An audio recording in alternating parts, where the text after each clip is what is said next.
Part 7, le quadrilatère du langage. Quelques remarques pour terminer. Les 4 théories de la proposition, de l'articulation, de la désignation et de la dérivation, formant comme les segments d'un quadrilatère. Elles se posent 2 à 2 et 2 à 2, s'apprêtant appui. L'articulation, c'est ce qui donne contenu à la pure forme verbale. Vide encore de la proposition. Elle la remplit, mais s'oppose à elle comme une nomination qui différencie les choses s'opposant à l'attribution qui les relie. La théorie de la désignation manifeste le point d'attache de toutes les formes nominales que l'articulation découpe. Mais elle s'oppose à celle-ci, comme la désignation instantanée, gestuelle, perpendiculaire s'oppose au découpage des généralités. La théorie de la dérivation montre le mouvement continu des mots à partir de leur origine. Mais le glissement à la surface de la représentation s'oppose au lien unique et stable qui attache une racine à une représentation.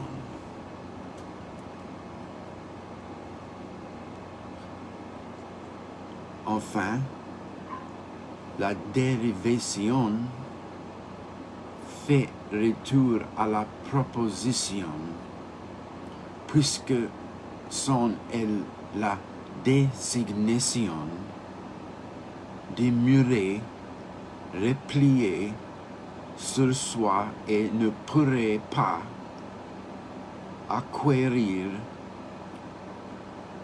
cette généralité qui autorise un lien d'attribution. Pourtant, la dérivation se fait selon une figure spéciale, alors que la proposition se déroula selon un ordre successif. Il faut noter contre les sommets opposés de ce rectangle, il existe comme des rapports diagonaux. D'abord entre articulation et dérivation. S'il peut y avoir un langage articulé, avec des mots qui se juxtaposent, oui, s'emboîtant ou s'ordonnant les unes aux autres. C'est dans la mesure où, à partir de leur valeur d'origine et de l'acte simple de désignation qui les a fondés,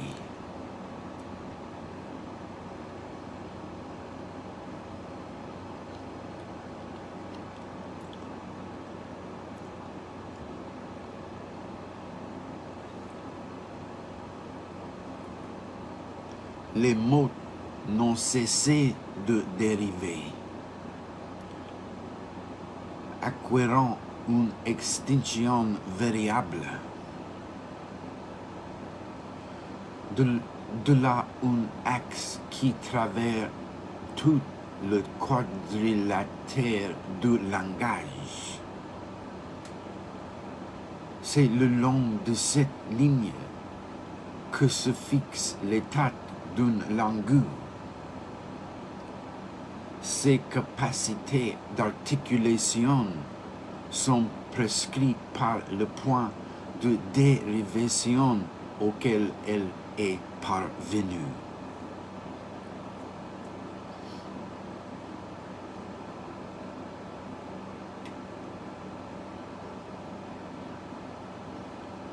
Là, se définissant à la fois sa posture historique et son pouvoir de discrimination.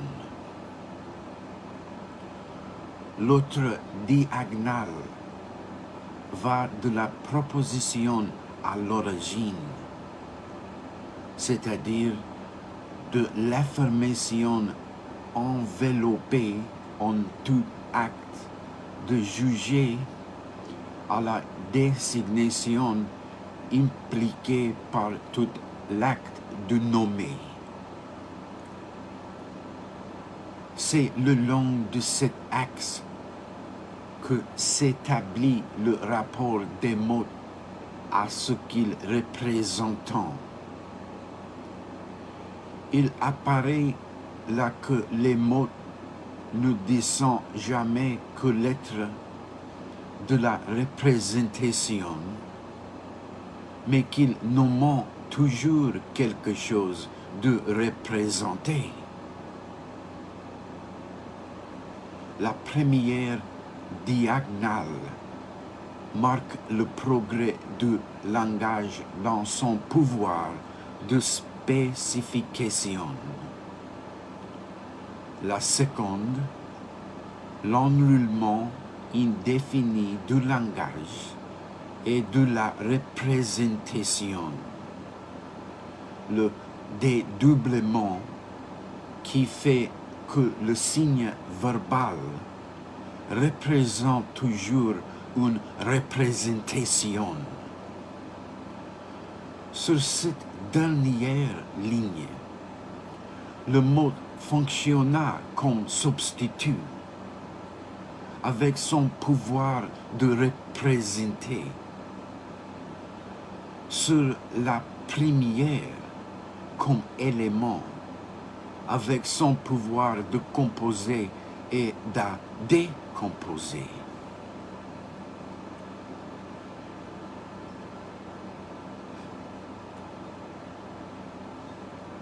Au point de croisement de ces deux diagonales, au centre du quadrilatère, là où le dédoublement de la représentation se découvre comme analyse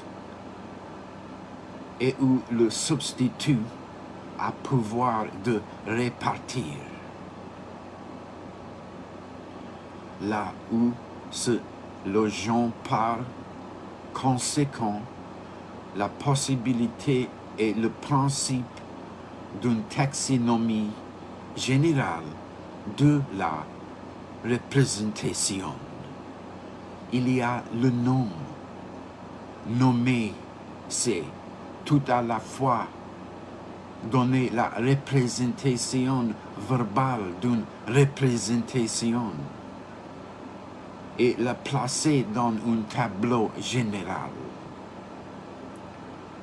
Toute la théorie classique du langage s'organise autour de cet être privilégié et central. En lui se croisent toutes les fonctions du langage, puisque c'est par lui que les représentations pouvant venir figurer dans une proposition.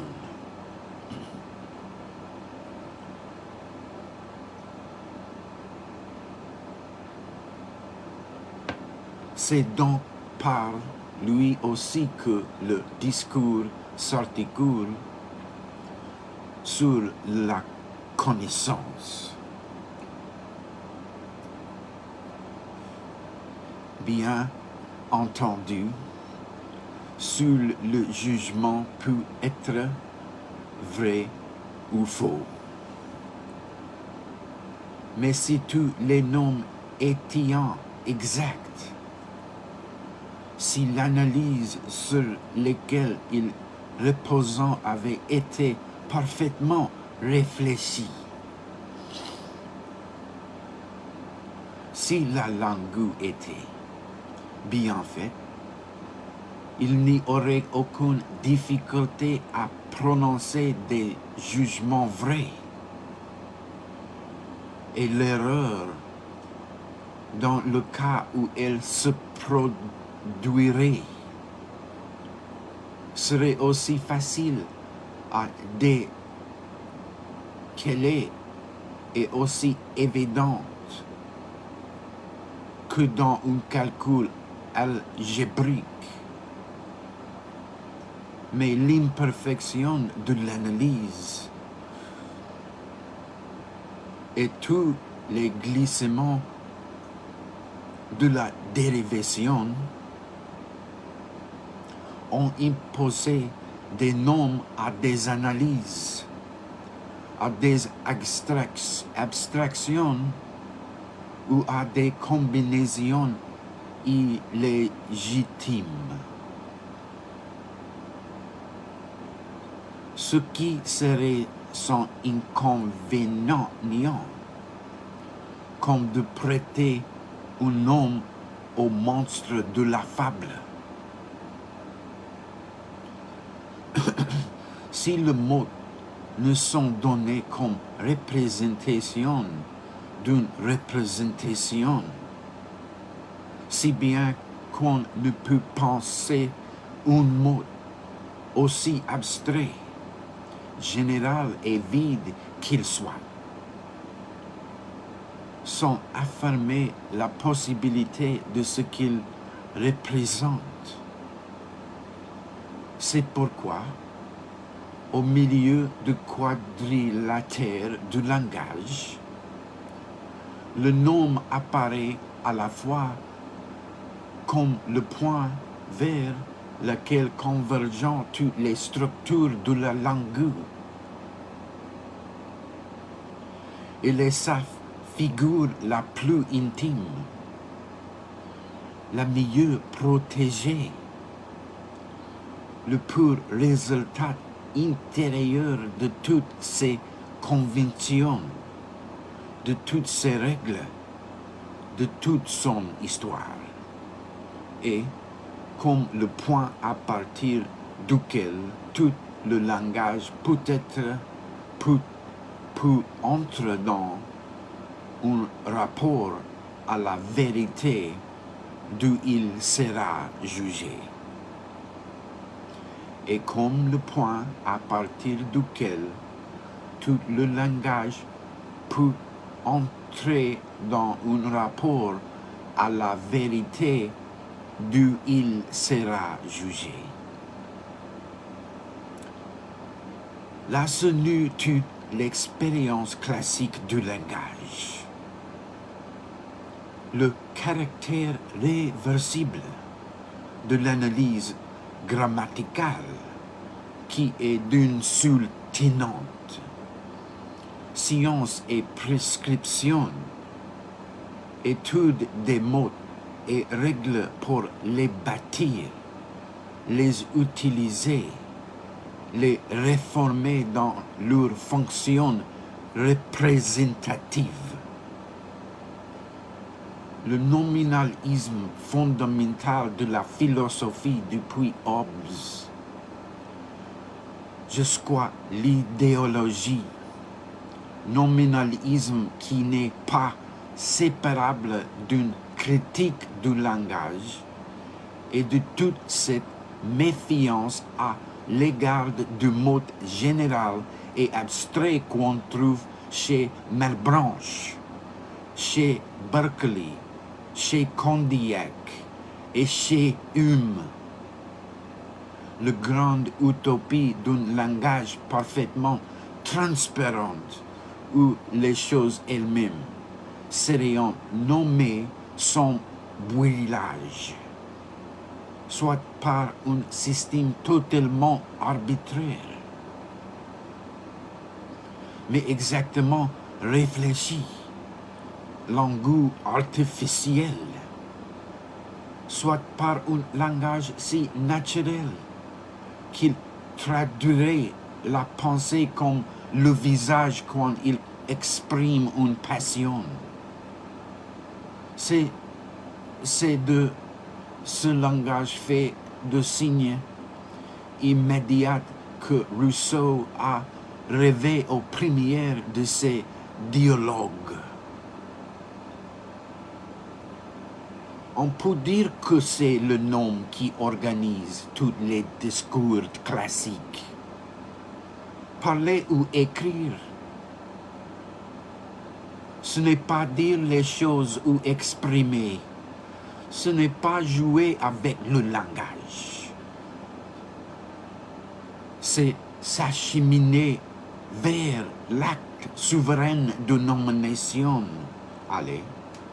à travers le langage, jusqu'au vers le lieu où les choses et les modes se nouent en leur essence commune et qui permettent de leur donner un nom. Mais ce nom, une fois énoncé tout le langage qui a conduit jusqu'à lui ou qu'on a traversé pour l'attendre, se résorbe en lui et s'efface,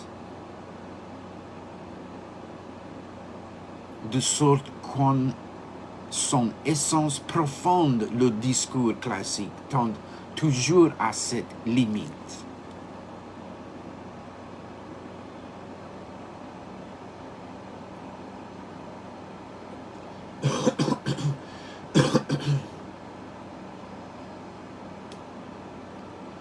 Mais il ne subsiste que de la reculer.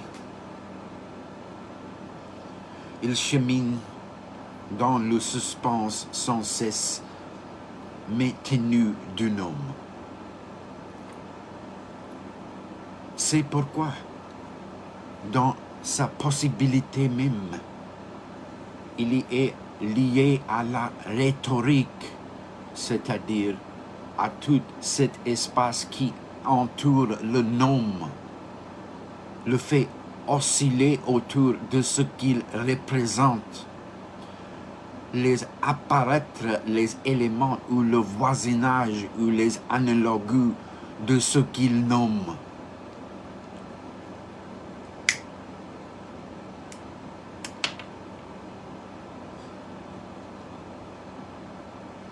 Les figures que travers le discours assurant le retard de nom qui vient au dernier moment les combler et les abolir.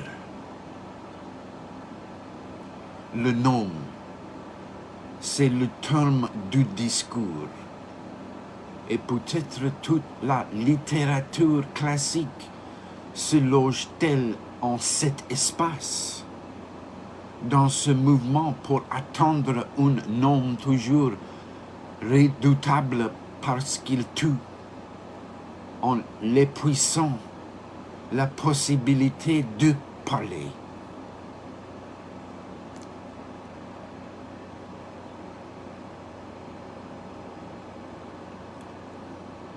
C'est ce mouvement qui a importé l'expérience du langage depuis la vue si retenue de la princesse de Clèves jusqu'à l'immédiate violence de Juliette. Ici, la nomination se donne enfin dans sa nudité la plus simple.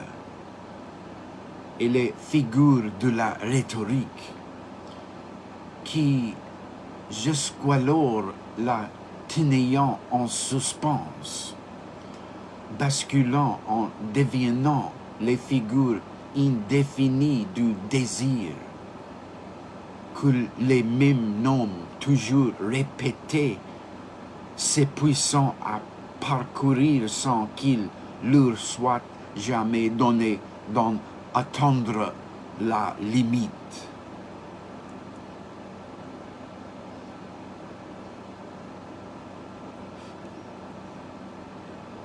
Toute la littérature classique s'alloge dans le mouvement qui va de la figure du nom au nom lui-même.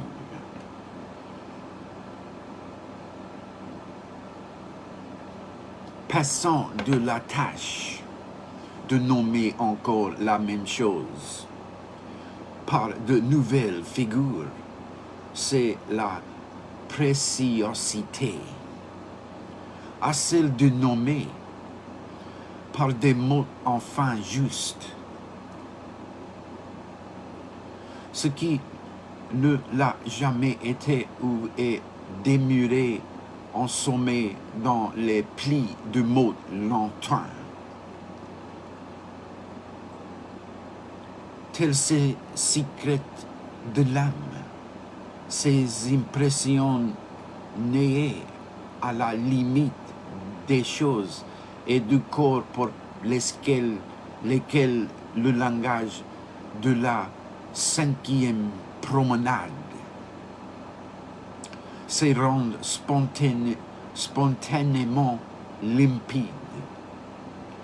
Le romanticisme croira avoir rompu avec l'âge précédent parce qu'il leur aura appris à nommer les choses par le nom. À dire vrai, tout le classicisme y tendait. Hugo accomplit la promesse de voiture, mais du fait même, le nom cesse d'être la récompense du langage.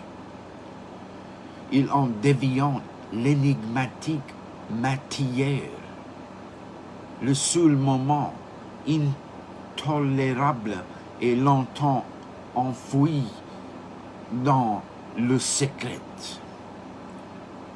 où le nom fut à la fois accomplissement et substance du langage, promesse et matière brute. Ce fut lorsque, avec Sade, il fut traversé dans toute son étendue par le désir, dont il était le lien d'apparition, l'assouvissement et l'indéfini recommencement. De là le lait que l'ouvre de Sade joue dans notre culture le rôle d'un incessant murmure primordial.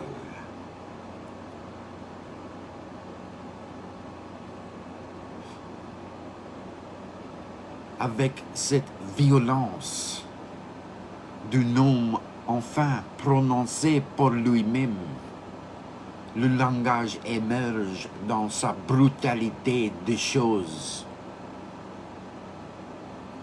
Les autres, partis de l'oraison, prenant à leur tour leur autonomie, et échappant à la souveraineté du nom,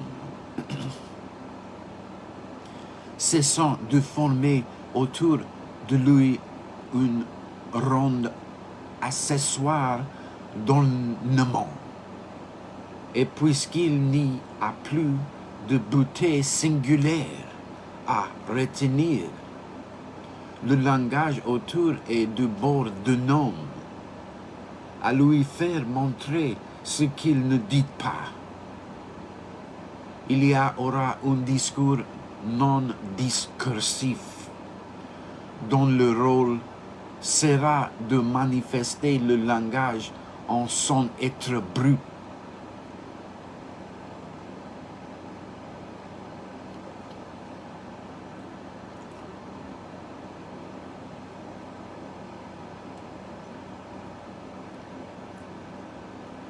Cet être propre du langage.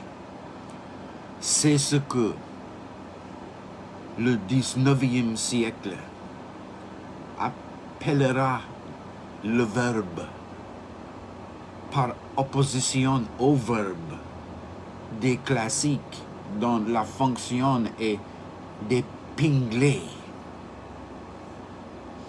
discrètement mais continuellement le langage à l'être de la représentation et le discours qui détient cet être et la libère pour lui-même, c'est la littérature.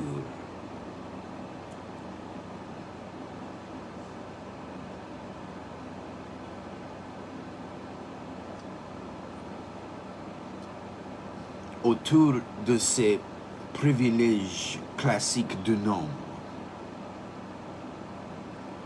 les segments théoriques, proposition, articulation, désignation et dérivation,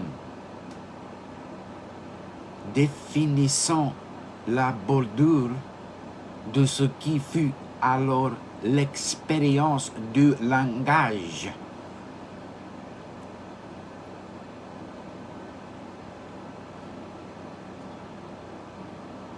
En les analysant pas à pas, il ne s'agissait point de faire une histoire des conceptions grammaticales du XVIIe et XVIIIe siècle, ni d'établir le profil général de ce que les hommes avaient pu penser à propos du langage. Il s'agissait de déterminer à quelles conditions le langage pouvait devenir objet d'un savoir et entre quelles limites se déployait ce domaine épistémologique.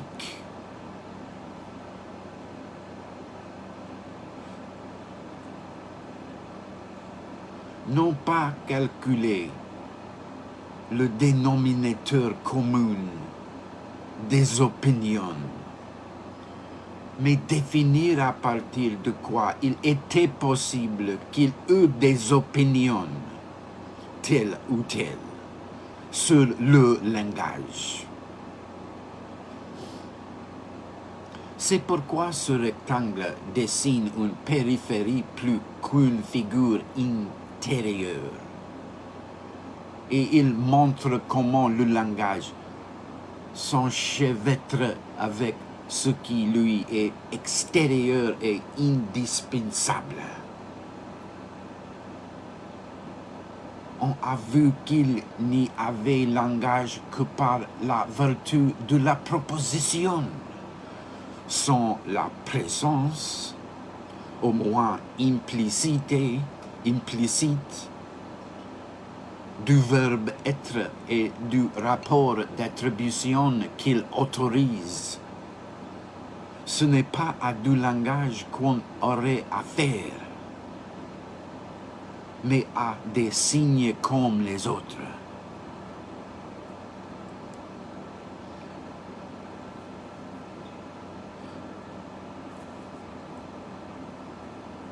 La forme propositionnelle pose comme condition du langage l'affirmation d'un rapport d'identité ou de différence. On ne parle que dans les mesures où ce rapport est possible.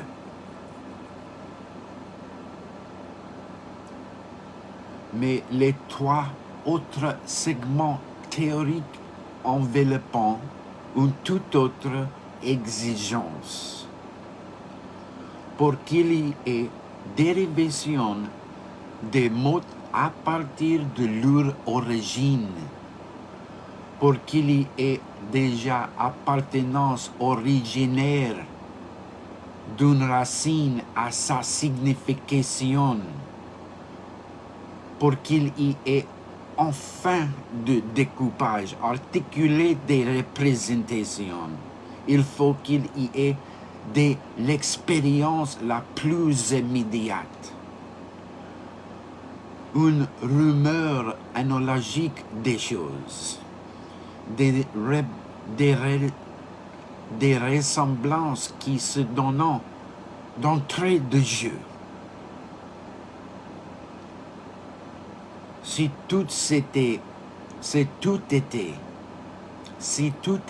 absolue diversité, la pensée serait vouée à la singularité, et comme la statue de Condillac, avant qu'elle ait commencé à se souvenir et à comparer, elle serait vouée à la dispersion absolue et à l'absolue monotonie. L'absolue monotonie. Il n'y aurait ni mémoire ni imagination possible, ni réflexion par conséquent. Et il serait impossible de comparer les choses entre elles, d'en définir les traits identiques et de fonder un nom commun. Il n'y aurait pas de langage. Si le langage existe, c'est quoi au-dessus des identités et des différences? Il y a le fond des continuités, des ressemblances, des répétitions, des entrecroisements naturels. La ressemblance, qui est exclue du savoir depuis le début du XVIIe siècle, constitue toujours le bord extérieur du langage. Les noms qui entourent le domaine de ce qu'on peut analyser, mettre en ordre et connaître, c'est la murmura que le discours dissipe, mais sans lequel il ne pourrait parler.